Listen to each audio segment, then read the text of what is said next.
Welcome to LC Screen Talk. My name is Larry, and today we're going to talk my movie crushes. So I'm kind of this weird, unlovable creature that has no real love life of their own to speak of. So I have a lot of time to think about celebrity crushes. So today we're going to talk about some of my biggest crushes on actors and actresses and the movies that really opened my eyes to how wonderful they are.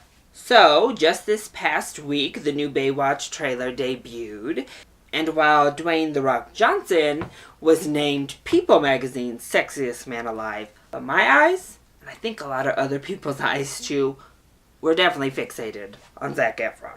And I decided to start off with good old Zac, not only because he's probably at the top of my actors list, but also because I don't really have a defining moment. There was no aha. It just kind of always has been. It's sometime after High School Musical, because I didn't watch that. So, sometime after that, it clicked.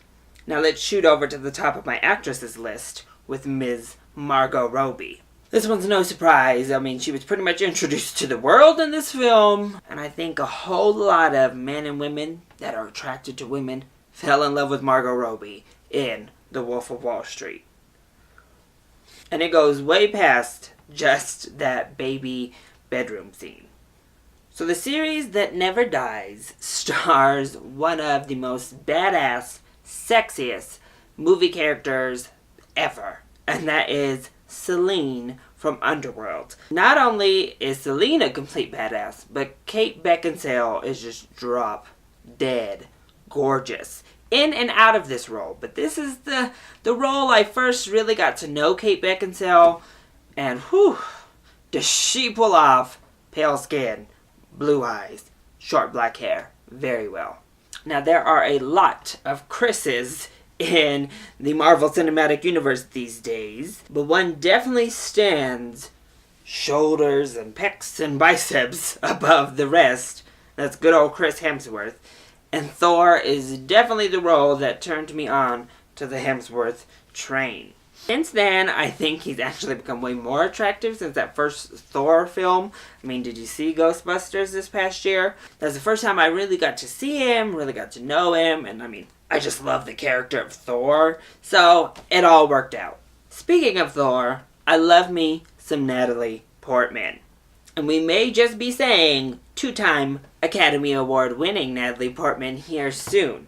But the movie that really turned me on to good old Natalie was Garden State. And no, the prequels didn't ruin the Natalie love. I was right there with little Anakin. I was digging it. So, let's jump on over to another Oscar winner that just had a huge hit with Fantastic Beasts and Where to Find Them, and that's Eddie Redmayne.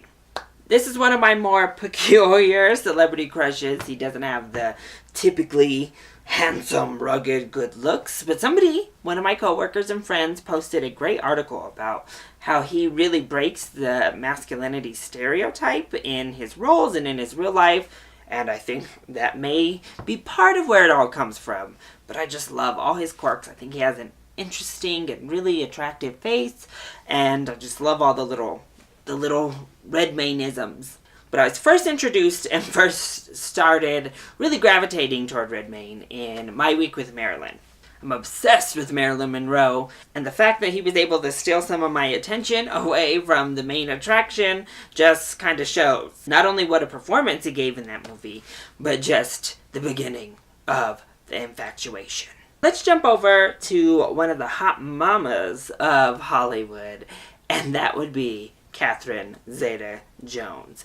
Now, I have had a celebrity crush on Catherine Zeta-Jones for as long as I can remember. I just find her to be stunning. And I know when I was first introduced to her, I got that crush pretty much instantly, and that happened in The Legend of Zorro. I just was like, whoa. And then in that remake of The Haunting, she just looked gorgeous, and again, I was rooting for her character, no matter how bitchy she was, because I just wanted more of Catherine Zeta-Jones. So another little celebrity crush that has been a little bit odd for me, that has really come on strong the past couple of years, is Miles Teller. Again, I don't find him to have like Chris Hemsworth and Zac Efron good looks, but something about his acting and in particular his character in Whiplash just completely endeared me to him, kind of opened me up to a new light, and ever since I'm just excited to see everything Miles Teller is in, just to see Miles Teller in it. I try to avoid all outside interviews though, because I heard he's not all that nice a person. But hey, he's a great actor and he comes across nice in his films. So a fairly new celebrity crush that I've obtained is Ms. Alicia Vikander.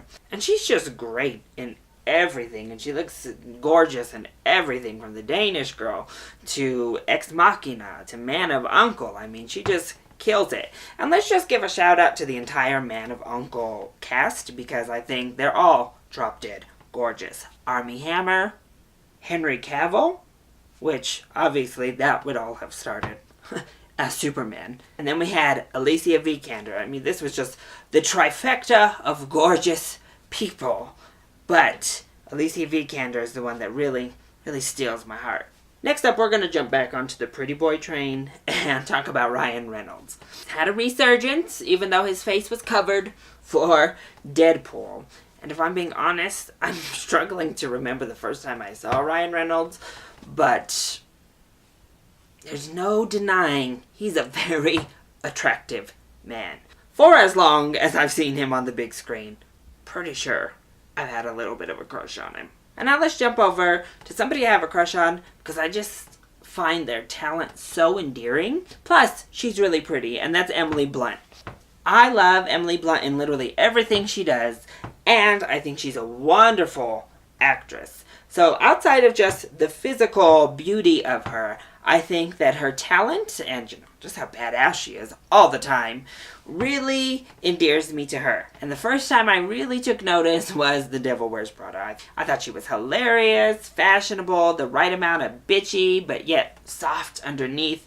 And ever since then, pretty much if Emily Blunt is in a film, I'm in the theater. Next up, let's talk about someone who seems a little bit crazy behind the eyes, but is just so attractive. And that's Bradley Cooper. Even though he had a little bit of a drinking problem and a real attachment to his mother, a very overprotective mother. But my God, when you stare into those crystal blue eyes, how do you not get suckered in? And my first interaction with Bradley Cooper actually came on Nip Tuck. I loved that show. I just remember him guest starring as a little doctor on the show, and that's when I was first just like, whoa, hey there. Let's talk about another badass woman, and that would be Charlize Theron. Even with a bald head and black smudge raked across her forehead, Charlize Theron still exuded sex appeal. And of course it helped that Furiosa was just complete badass. But seriously, do faces come more perfect than Charlize Theron's face? I mean, look at her. And speaking of damn near perfect faces, can we please talk about Halle Berry? I mean, I'm gonna admit it right now. I own Catwoman, and a big reason for that is Halle Berry kills in that Catwoman suit they put her in. Think what you want about the acting and about the rest of that film, but it is undeniable that she owns it in that cat suit. Just for the record, if I'm ranking the superhero Chris's, we're gonna throw Chris Pine in there too, just because he's in Wonder Woman coming up. It would definitely go Chris Hemsworth, Chris Evans, Chris Pine. Sorry, Chris Pratt. I know a lot of people would put him first, but not quite my style. Can we also just talk about Chris Hemsworth co-star in the Thor movies, Idris Elba? Heimdall does him no justice, but make no mistake, under that big headpiece is a nice looking British man. Not only is he debonair, he's got that accent. I mean, come on. And top that all off with just a nice swagger and confidence and pretty good acting ability. Can't go wrong. And if I'm being honest, this video could probably go on and on and on, as I just remembered all of the gorgeous, beautiful, pretty, handsome, perfect specimens that dwell in Hollywood. But I will spare your ears my ranting details and leave you with just that peek behind the curtain that is my mind. So, let me know, who are you crushing on in the world of movies? Be it actors, actresses, be it girl crush, man crush, straight crush, not so straight crush. Let me know. It's all welcome here. This is an open channel. Open discussions, not only allowed, but encouraged. So write that down in the comment section down below. As always, you can hit me up on Twitter. I look forward to reading who my fellow movie lovers are crushing on these days. I love you all so much for your continued support. Thank you for watching, and I'll see you next time. Bye.